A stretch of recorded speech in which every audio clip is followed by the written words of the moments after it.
morning. How are you all on this bright day? Well, we're going to brighten your day before you leave here today. So welcome to everyone. Welcome to Horizon Unitarian Universalist Church. My name is Pam Schumann. My pronouns are she, her, hers. And as many of you know, I'm very involved with Horizon Players and choir. And I'm also the flower lady. So somebody dubbed me at one point. I've been here for a long time, but I love it here. We are excited to welcome you to our worship service this morning. We're so glad you're here with us today. Whether you're joining in person or like me, you can't even remember how long you've been here. It's been a long time. Here at Horizon, we welcome people of all faiths or no faith in particular. Whoever you are, whomever you love, wherever you are on your journey, you are welcome among us. And please, gather after the service for coffee and conversation in our fellowship hall right across the way. As a community, we also welcome the sharing of joys, sorrows, and concerns. You are welcome to fill out a joys and sorrows slip. There's some here, and there were some when you entered in. And you may put those in our little bowl anytime during the service up through the offertory. Before we begin worship, we have a few announcements. I'm going to call a couple of people up here, but if you look in your order of service, you'll see some printed announcements. So next Sunday at noon, there will be some work in the playground area. Volunteers are very much appreciated. And also next Sunday at 12:15, when Reverend Chris Rothbauer will be back in the pulpit, after service, he will celebrate World Labyrinth Day by learning more about our labyrinth and walking with them on it. And now I have an announcement from Kent Darwin.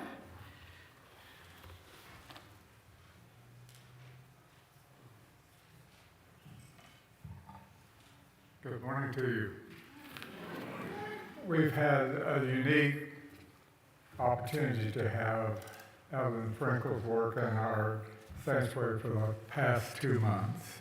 Today's her last day that she'll be showing the exhibit, and after the service she will be in the back of the sanctuary near a unique quilt regarding what happened to blacks in Denton in 1922. It's one of the most remarkable pieces of art that I've ever viewed. And I use the word viewed because you have to take the time to really look at it, read the notes beside it. Most of the work is on social justice. And her imagination and what she created in each of these pieces are remarkable examples of her mind working with social justice issues. She's here today. I'd like her to stand so you know who she is.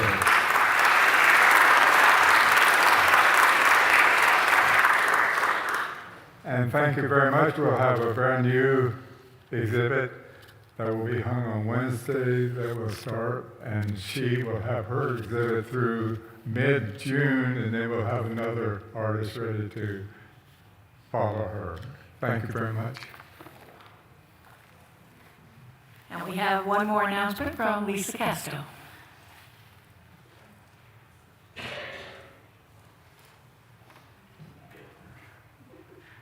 I wonder if we're making a similar announcement. I like when I can get up here and say good things. Yes. All right. So I'm Lisa Casto, and I have a secret to share with you all. Let me make sure we're not going to bust ourselves. Nope. Okay. So, as you know, Carmen is retiring. And we, on behalf of the Board of Trustees, I would invite you to celebrate with us by bringing photos, sending memories, things like that, to help us put something together for her to remember us by. So you can bring photos or memories that you write up and put them in the president's mailbox in the office. Don't do it if Carmen is there. Is this the same one? Yes. But we have. Okay, something's more specific.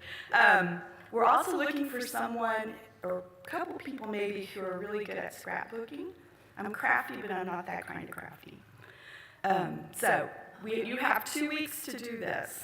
So just to reiterate, 1, we'd love for you to bring photos or stories that you remember about Carmen's 16 years with us. We're going to keep Lucas for 16 years, just so you know. So in the president's mailbox in the office, or email them to president@horizonuu.org. Thank you. I'm Sash Survey, also part of the Board of Trustees. Actually, today in the back with the ushers, we have index cards and pens. So if you would like to take some time to jot a quick thank you note or share a story or whatever you would like to share regarding Carmen, we can do that right now. And I'll be in the back of the service at the end of service to collect any cards that anybody has written. So that's just to help you out if you need a little push to give Carmen a note. So those are coming around right now. Please feel free to take a card and a pen and write a story or say thank you or whatever we can do to honor Carmen for her time with us. Thank you.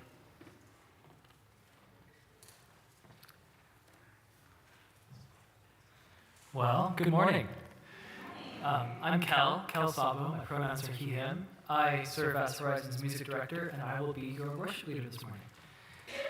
Our call to worship this morning is from Arlen Goff. Music arises from depths unknown, often without words, but never without meaning. And spirit rises from deep within me, seducing my body to join the song. First a tremor in the soul, then tapping of toes. Breath aligns with breath, heart beats in syncopation, and a stuttering buzz in my throat becomes a hum. Breath with breath, beat with beat, and music and spirit arise together, wed with faith and hope and love and power. A song is born, bursting from my lips in sweet sonorous symphony.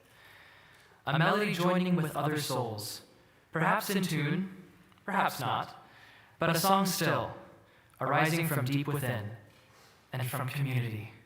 Spirit moves, soul births song, and hope fills life. And I am not alone. How can I keep from singing?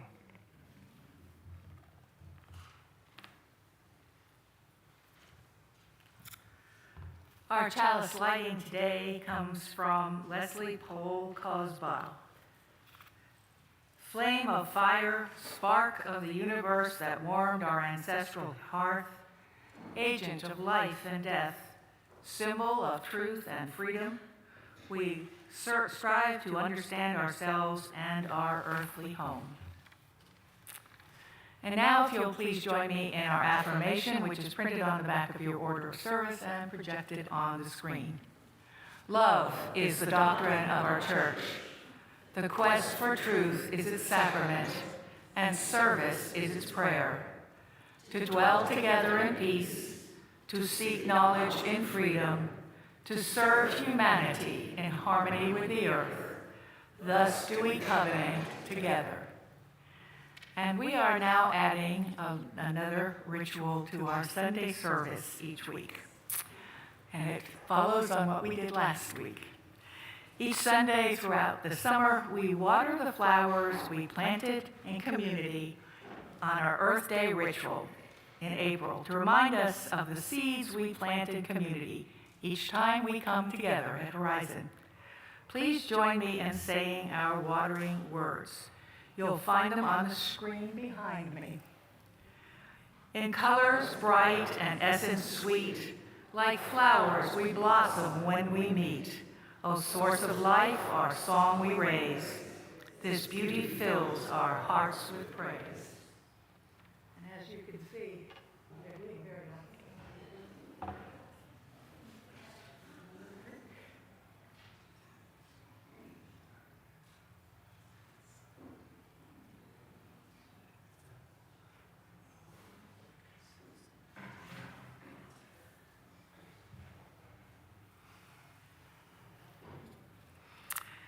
And now I invite you to rise in body and spirit and join us in singing our opening hymn, number 346 in the gray hymnal, Come Sing a Song with Me.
Horizon partners with MetroCrest services to make a difference in our local community. Each week, you are invited to bring items for the MetroCrest pantry, such as shelf-stable foods, hygiene products like shampoo, toothpaste, tampons, diapers, and wipes. We just ask that you don't have your items containing glass. If you have bought items from MetroCrest, please pass them to the aisles so they can be collected by our children. And I would like to invite the young and the young at heart, if you would like to come up in the first couple rows and listen to a story.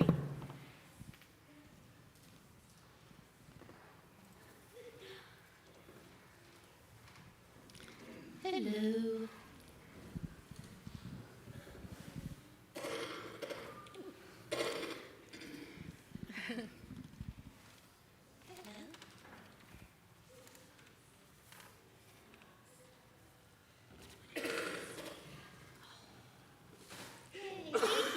Thank you.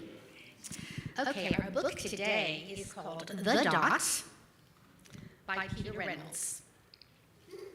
And I think there's going to be some pictures up there, so. Art class was over, but Vashti sat glued to her chair. Her paper was empty. Vashti's teacher leaned over the blank paper. "Ah, a polar bear in a snowstorm," she said. "Very funny," said Vashti. "I just can't draw." Her teacher smiled. "Just make a mark and see where it takes you." Vashti grabbed a marker and gave the paper a good strong jab. There. Her teacher picked up the paper and studied it carefully. She pushed the paper toward Vashti and quietly said, "Now sign it." Vashti thought for a moment. "Well, maybe I can't draw, but I can sign my name." The next week, when Vashti walked into art class, she was surprised to see what was hanging above her teacher's desk. It was the little dot she had drawn. Her dot, all framed in swirly gold. I can make a better dot than that.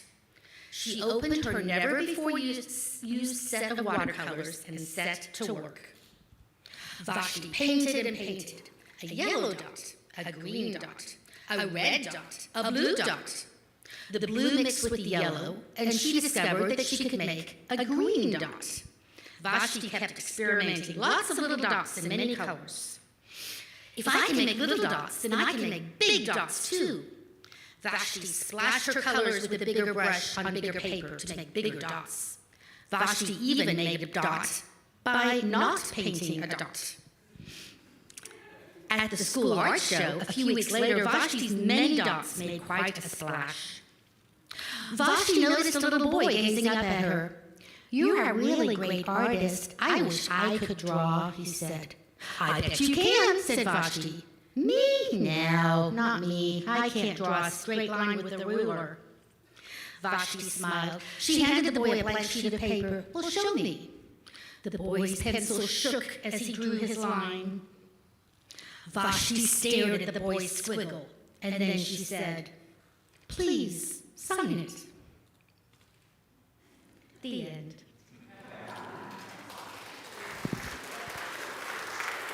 Thank you for listening to my story today, and now we will sing you out to your class.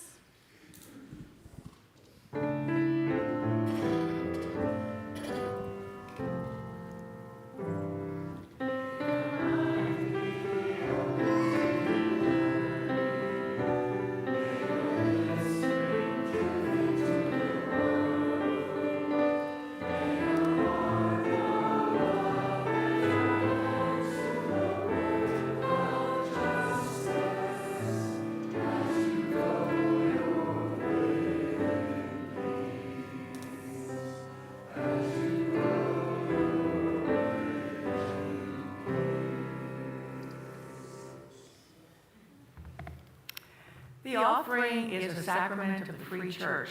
It is supported by the voluntary generosity of all who join with us. And we thank all of you here and who give online for your generosity. The offering will now be given and received in grateful appreciation of our shared hopes and values.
Our first reading today comes from Reverend Connie Simon, but it echoes a lot of my own feelings, so it's a pleasure to read. Doe, a deer, a female deer. Many of us instantly recognize that as the first line of the song, Do, Re, Mi, from the sound of music. You might even be able to picture Julie Andrews, Maria, telling the Von Trapp children that these notes are the tools we use to build a song. Once you have these notes in your heads, you can sing a million different tunes by mixing them up. After which, of course, she burst into song. Within the 3 minutes, they were all harmonizing and parading through the streets and waterways of Salzburg, having a good old time. I know it's corny, but it's true. Think of all the music you know, every song you've ever sung or danced to or heard on the radio. Every single one of them is a different arrangement of the same notes. Using the power of imagination, composers have mixed those notes up in a gazillion different ways to express a multitude of emotions. No matter how I'm feeling, happy or sad, sick or well, fragile or unbreakable, loved or unloved, I turn to music. Music is my solace and my comfort, the one thing that's always with me. I feel its vibration deep in my soul. It's my spiritual practice. Music can calm me, excite me, and sometimes its beauty even moves me to tears. I have playlists for exercising, celebrating, mourning, driving, house cleaning, and some for just being. From Bach to James Brown, there's an arrangement of those same notes for every occasion in my life, including the hard times. Music tells the story of my life. I recently went through a really rough patch. I was recovering from an accident and still trying to keep up with school and my other responsibilities. I felt out of control and lost. Once again, music saved me. I played quiet, soothing music when it hurt to move. I sang inspirational gospel music for encouragement when I began to stretch my sore limbs. Today I'm listening to thumping hip-hop as I work my muscles back into shape. I'm forever grateful for my music, those do-re-mis that fill my soul and provide the playlist for my life.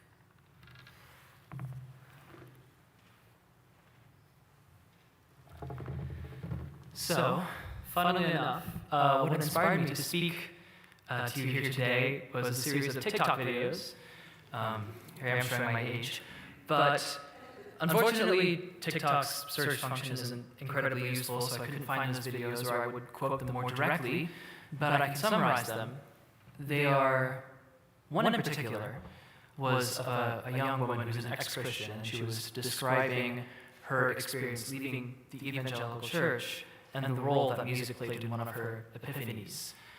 She described how the worship band would play, and as the arrangement grew and grew and grew, she would have these feelings that would just well up inside of her. And she would see evidence of these feelings in the others around her too, affirming these emotions, and they would be even further affirmed by the worship leaders telling her that this was God, that this was the Holy Spirit moving through her. And these feelings would then be used to justify the authority of that church and the values that it held. However, as she grew older and she went to see concerts in a secular setting, she would notice these same emotions welling up in her as well. And she would see evidence of those same emotions in the people around her, and she would feel that same power in the shared emotion that was vibrating in that space. And that's when she realized, wait, this isn't God that's talking to me. I just like live music. So yeah, collective effervescence. That's the word that I've seen used, I think she used, and I've seen many others used to describe this phenomenon of a community coming together and feeling the same things at the same time, thinking the same things, and sharing conviction. It was coined by Émile Durkheim, a French sociologist.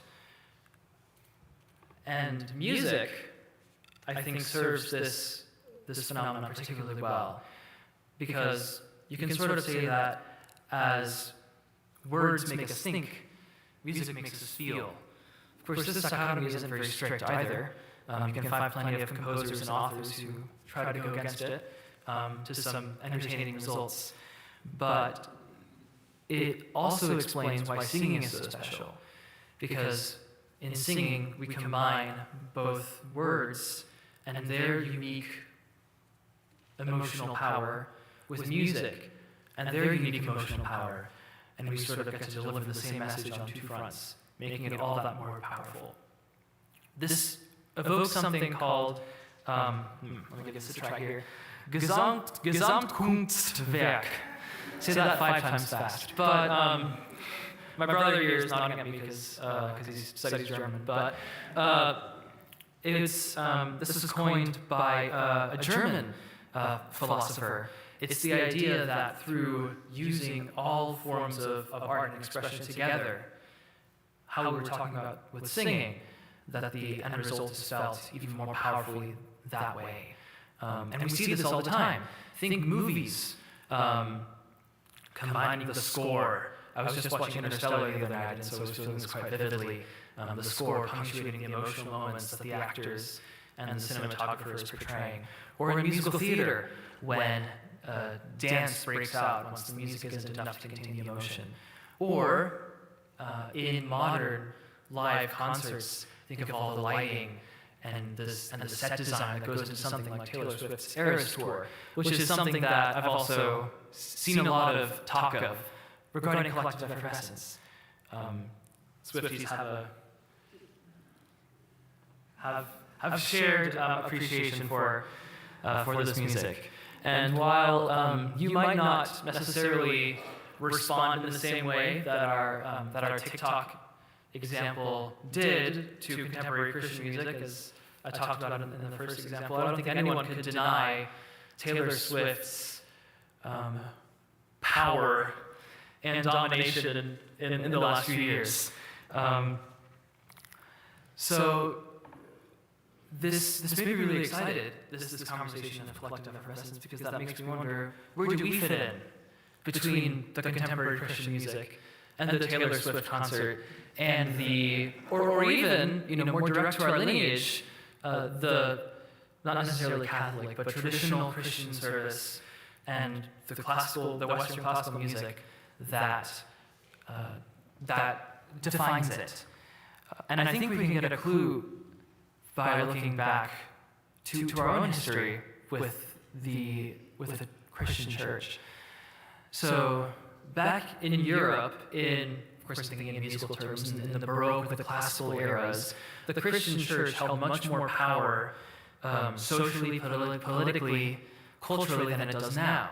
And so the church, in collaboration with the royalty of the time, would sponsor musicians and give them their living and their space to create. One person I think of, and I'm glad was mentioned in the first reading, is Bach.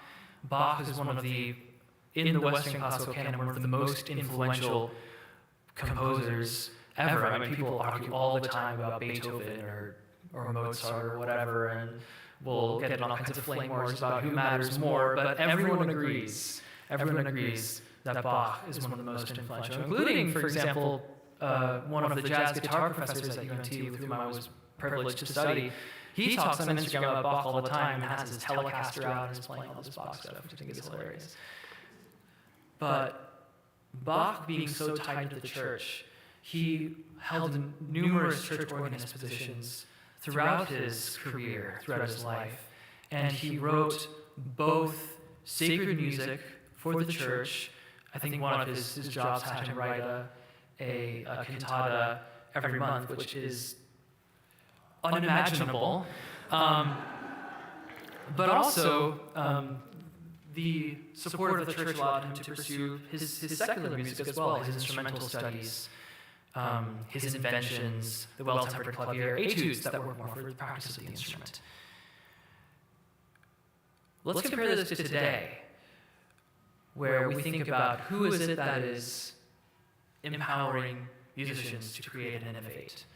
Well, if we're finding a substitute for the royalty, then we can think of the music industry executives who give the artists the resources that they need. They're not so much tied to the Christian church anymore. And we can think of the... I'll comment on that further in a bit. But we can think about the Christian church as well, because it's not that the Christian church has paused its music in the Romantic era.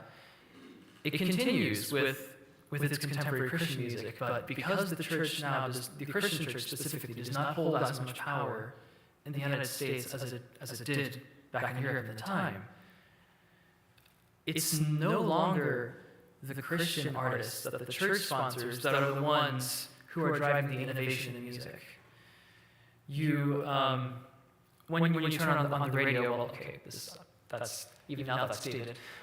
When you're putting on Spotify's AI-generated playlist or what have you, you'll seldom find explicitly Christian music there. You'll find some things like Flyleaf or Creed that will admit to coming to music from that perspective, but it'll not be in lyrics explicitly. And so this leads Christian musicians, instead of being the ones who are innovating, they end up adopting the trends from the outside and bringing their very set theology into the music, instead of the music and the theology being intertwined as it was. This is really all just an elaborate way of saying why I find contemporary Christian music so annoying, but then that leads us to what we are, right? Because Peter Mayer, and I mentioned this back when I spoke last summer, but Peter Mayer in his song Holy Now, I think explains it really, really well, that in the and I'm talking about the Christian church specifically so much because of just both our direct lineage, but also because of the music, Western classical music that still is dominant in America, has deep ties to it, not to neglect other religious traditions or musical traditions. But in Unitarian Universalism, we don't necessarily set those same limits as we do in other religions on what we consider to be holy. Everything is holy. And in that same way, we don't have these same lyrical requirements that the Christian church does of our music. And that means we can draw from anywhere, including the heart of musical innovation today, which is not in the Christian church. That's what excites me so much about Unitarian Universalism, and why I think it's such a great platform for building community through music. Of course, building community through music is active. We listen to music, but we make it as well. So what does that mean for us then? The making of community through making music. Well, stay tuned, folks. All right, we now take time to honor the sorrows and joys of this community, knowing that we are all interconnected and what affects one affects us all. Thank you. Yes. Ooh. So Alex Jacobson says, my paternal grandmother turns 107 tomorrow in New Jersey. Wow.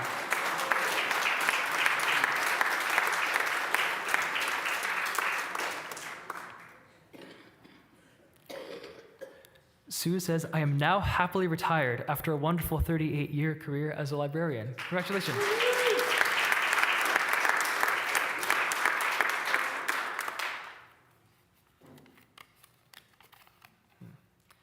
Ooh, we have two. We have two joys regarding Lesbian Visibility Week last week.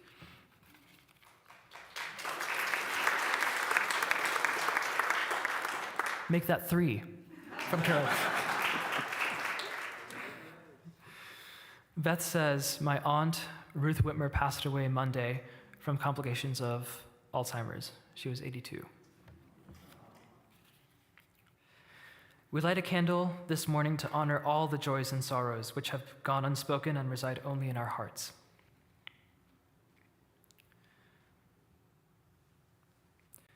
Please join me in the spirit of prayer or meditation in whatever way feels right with these words from Reverend Douglas Taylor. After the reading will be a space of silence, which will be broken by a responsive hymn, number 391 in the Gray Hymnal, Voice Still and Small.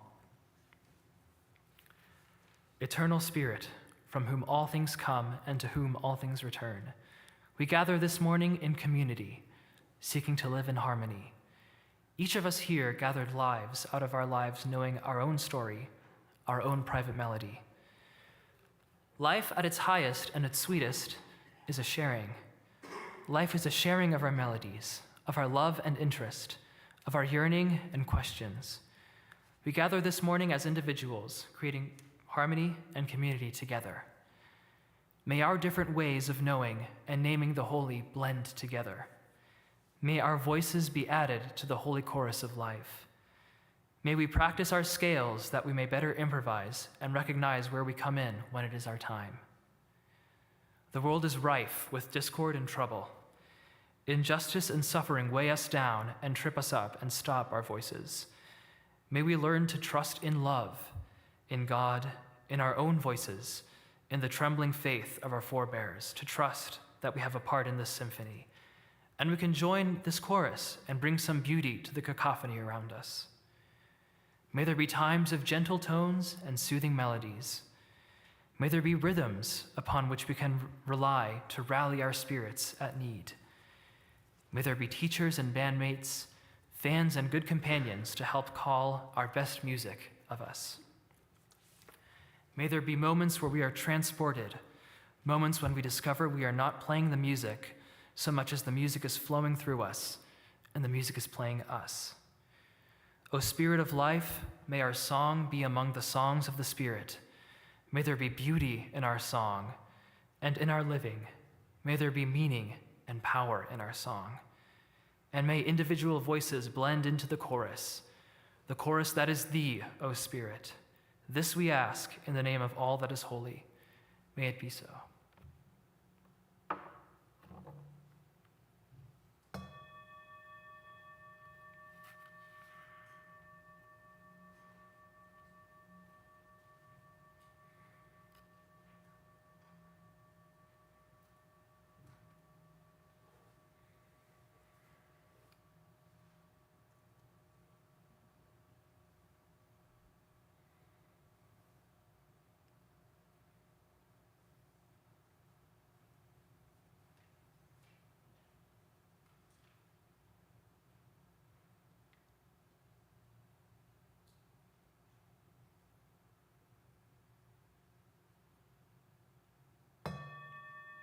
Blessed be.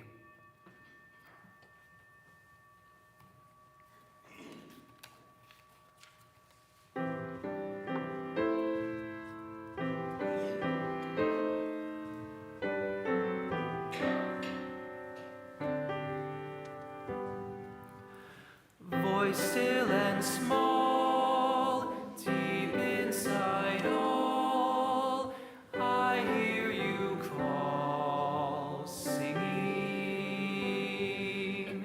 In dark and rain, sorrow and pain, still you remain, singing.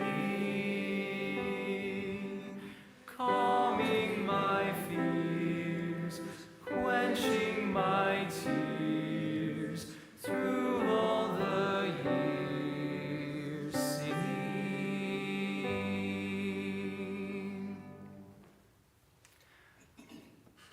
A reading from Reverend Renee Rahutsky. Our first breath is followed by our first song, lusty, loud, and primal, a solo that announces to the world, I have arrived. We are the music. As toddlers hearing our first reggae beat, we let our spines and hips bend and sway in response, as natural as the beat of our hearts. We are the music. The drone of the bass notes of the church organ, a vibration in our chests. Tense muscles relax, the the breath deepens. We are the music. As we push the air from our bellies, out through the chest and throat, our changing expressions shape the sound. We are the music. As we sing together, voices blend to create harmony, each voice enriched by its connection to the next. We are the music.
Thank you on behalf of the choir.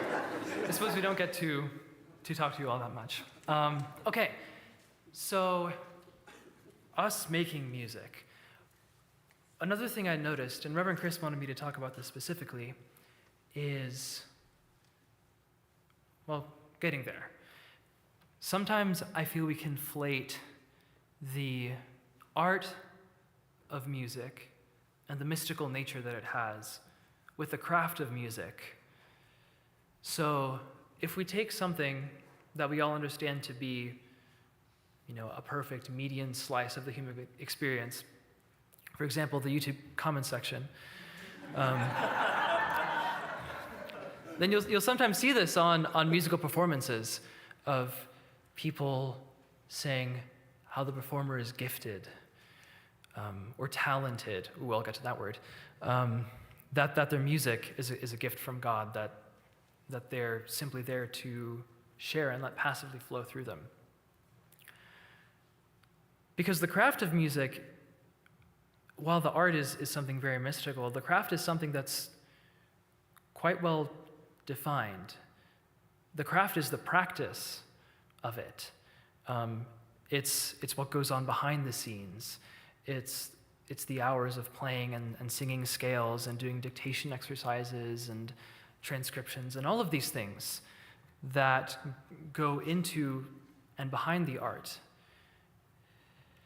So talent, that's something we sometimes use to give the same mysticism to the craft as we do to the art, saying that the skills that the musician has spent years and years developing are simply something that they must have been born with or given to them as a gift.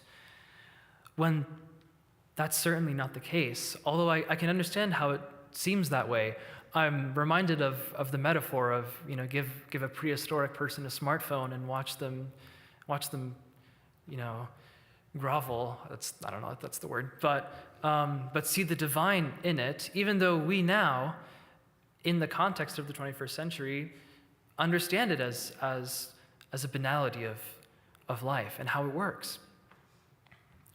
There's both, of course. The art is magical, but the craft is something that we, as the musicians, and I mean to say this to all of us, is that we, the musicians, see as a simple truth of life. So an example that I can use to demystify is perfect pitch. So, and I hesitate to call that as well, because it implies some of those same things. What perfect pitch really is absolute pitch. Here's the, when I say, the banality, here's that dictionary definition of absolute pitch. Absolute pitch is the ability to identify pitch without a reference. Super magical. Well, let me explain it this way in terms of something we all understand. So directions we think about relatively. Something is 10 minutes away. From where? From here, from where I am right now. Something is north of where I am. So think about perfect pitch as then the ability to, in addition, to see, to use directions relatively as we all do, to constantly have an awareness of the coordinates, of the latitude and longitude coordinates of your current position. Well, what all does that entail? That has some utility, right? It makes it more difficult to get lost. If you're lost, then you don't know where to go because you don't have a reference for where you are. But if you have, in this case, perfect geographical location, then you would have a reference and you would know which direction to go. That's basically it. I can tell you a lot of things that perfect pitch is not. That would be really, really awesome if it were. Perfect pitch is not perfect intonation. So intonation is the ability to play your instrument or to sing in tune. If perfect pitch were perfect intonation, I might probably be a lot more famous than I am now. Oh, I meant to preface this by the fact that I have perfect pitch. Some people, which is why I feel especially confident, sort of demystifying it here. And perfect pitch is also sometimes assumed to be a pain that is experienced when things are out of tune. Now this really, really bothers me because yes, of course you can tell when things are in tune. And yes, sometimes you might wish that it were not that way. It is a very sharp sensation, but your response to that says to me more about your attitude than it does about your perception, if that makes any sense. So I sort of stand in the shadows, kind of, both frustrated sometimes with this perception that's given to perfect pitch that's greater than it is, but also those with perfect pitch who sort of willingly play into these things and do the party tricks and things like that. That's the other thing that I forgot about perfect pitch, is that it's not even necessarily that inherent. So perfect pitch is something that, if my understanding is correct, I'm not going to submit this for my master's application or anything, but it's something similar to language and our ability to learn new spoken sounds that we are all born with. And as we reach into that critical stage of development, whereas we sort of popularly know the ability to learn a language as though it were your first language kind of diminishes, the same thing happens as you kind of have until that threshold, that moment in time to practice it, to tell your brain that it's something that it needs to retain. And so this is basically what happened to me, is that my father had one of those plastic light-up keyboards that was kind of lying around, and so I would plink out songs that I heard. And so without even knowing it, then years later, I realized that this was something that I retained. So it's less inherent than something we assume. It's something that everyone is born with. Everyone can do it. Of course, how likely you are to stumble into that path when you're stumbling to walk is another question. But we can all be guided in that direction. And it is only as useful as it is practiced, that being the idea that perfect pitch does not equal perfect intonation. So what does this mean then for us?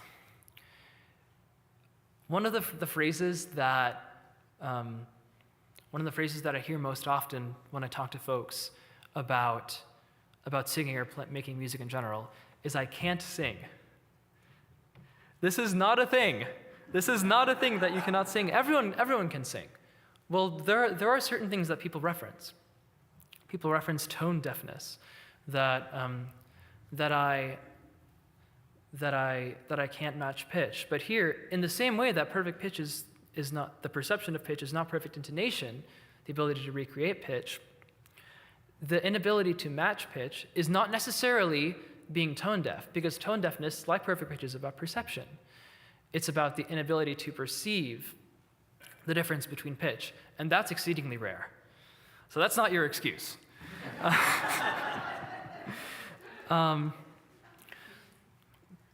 I understand the temptation, because yes, it does take a while to say that, oh, of course I can sing, but I'm just not really good, and I haven't really had the motivation to put in, or I haven't been drawn in that direction to put in that time to practice, etc. I have the same thing about drawing. I'll often flippantly say that I can't draw, but when I know everyone can, it's just a matter of the practice. So, what part do we play in this collective building of the music, right? When we were talking about this back in, I believe it was December, we brought up time, talent, treasure, right? There's that word again, talent. So if we think about talent not as something that we are inherently born with, but as the skills that we have, that we develop, then here's what I'll say, is that joining choir in particular has less to do with talent, the skill you bring into it, and has more to do with time. Because this is turning into a recruitment ad for choir, by the way, if you hadn't noticed. Because that, truth be told, I was going to list a number of other things, but we're running out of time. But that is the way that any individual can make the best contribution to the music that we share, is by being a part of it directly. Treasure can, when a large amount of it is collected, can hire professionals, which can save people some time. But really, the time put into rehearsal, and then the time that you are just already here, just sitting in the other chair, putting that rehearsal time into use, That's what makes the greatest contribution to the music program here.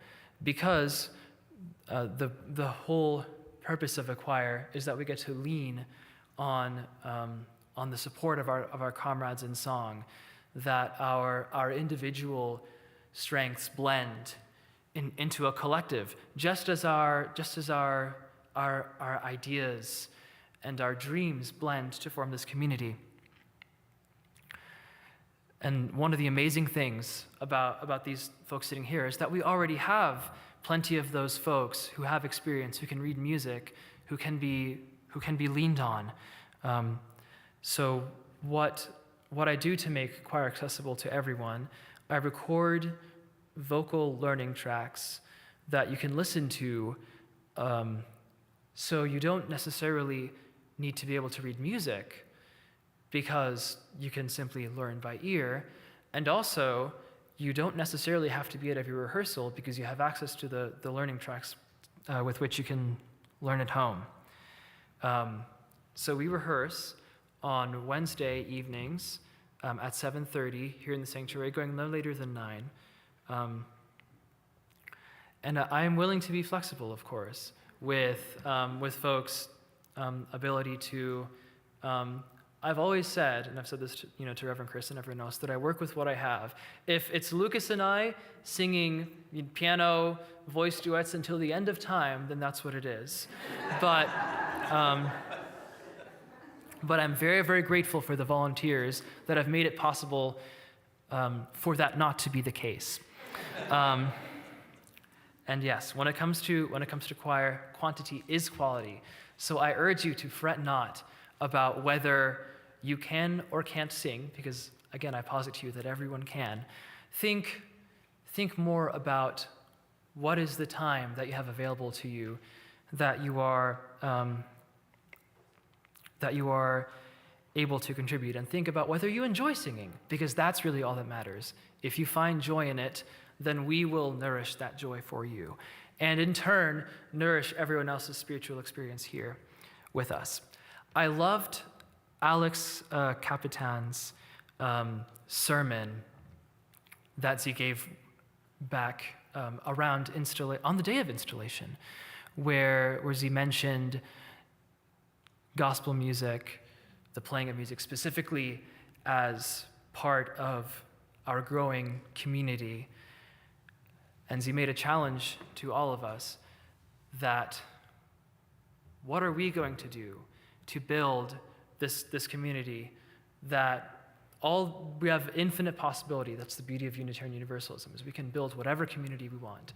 What part are we going to play, each of us individually, in making that community come to life? And I now propose to you an avenue of doing so, of joining our choir and lending us your voice so that we can make more and more ambitious, beautiful music together that we all get to enjoy on either side of it. So, thank you. May it be so.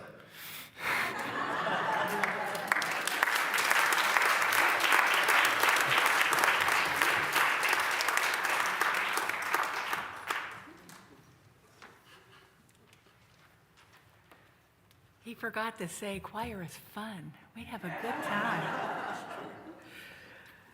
Okay, we are going to extinguish our flame. So one over here.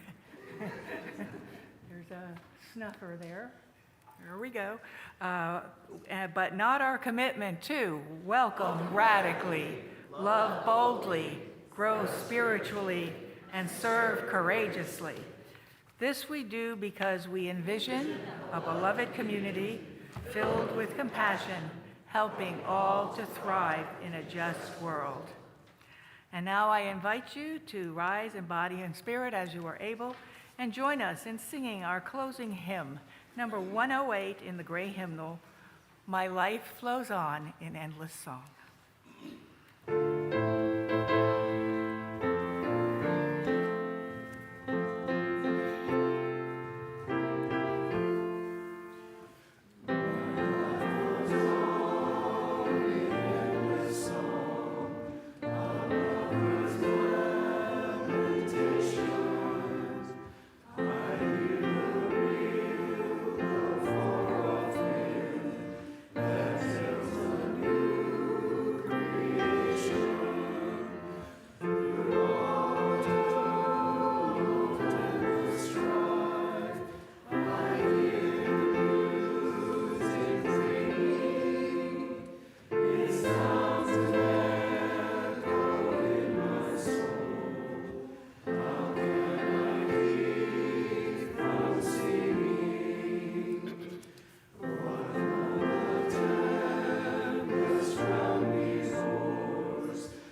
Our benediction is said often by Mark Lowen, Reverend Mark Lowen, at the church where I first worked.